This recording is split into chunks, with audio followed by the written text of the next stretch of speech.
A planned February fundraiser in Florida for U.S. Sen.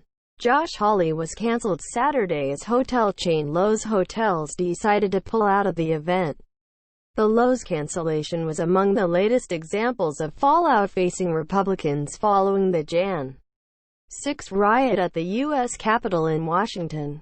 It came after liberal Florida attorney Daniel Uhlfelder obtained a flyer for the Hawley event and posted it online, referring to Hawley as traitor and asking the hotel chain why it was supporting the Missouri Republican. Uhlfelder praised the Loews decision, saying the company did the right thing by canceling Hawley, who is among the GOP lawmakers leading the effort to oppose Democrat Joe Biden's Electoral College victory over President Trump. It's good corporate responsibility, Uhlfelder said.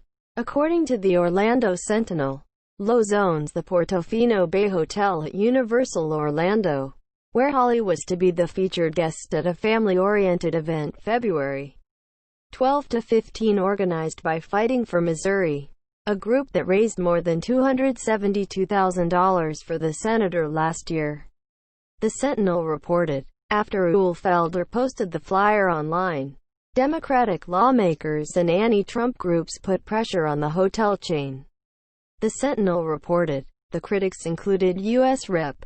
Anna Eskamani, D-Fla, and the Lincoln Project, a group of anti-Trump Republicans.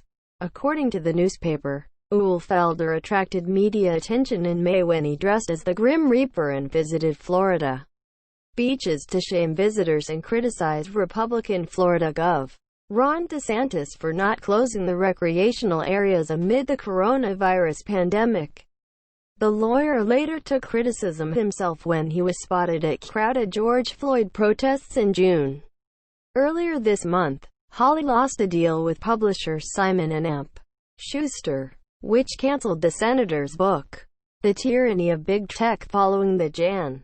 6 riot. Hawley blasted the decision, accusing the publisher of bowing to the woke mob. In an op-ed Wednesday, Hawley also pushed back at the notion that he had helped incite the violence on Jan. 6. Much of the media and many members of the Washington establishment want to deceive Americans into thinking those who raised concerns incited violence. Simply by voicing the concern, Hawley wrote in the Southeast Missourian. But democratic debate is not mob violence. It is in fact how we avoid that violence.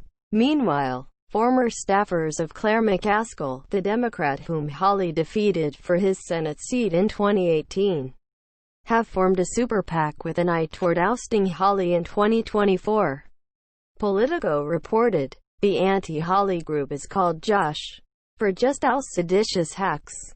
The report said, if the Hawley camp was intimidated by the move, it wasn't letting on. We expect Claire McCaskill and her team will be as effective with this campaign as they were with the last. Hawley spokeswoman Kelli Ford told Politico. They wasted more than $60 million in 2018 and lost after Missourians rejected McCaskill's failed liberal policies.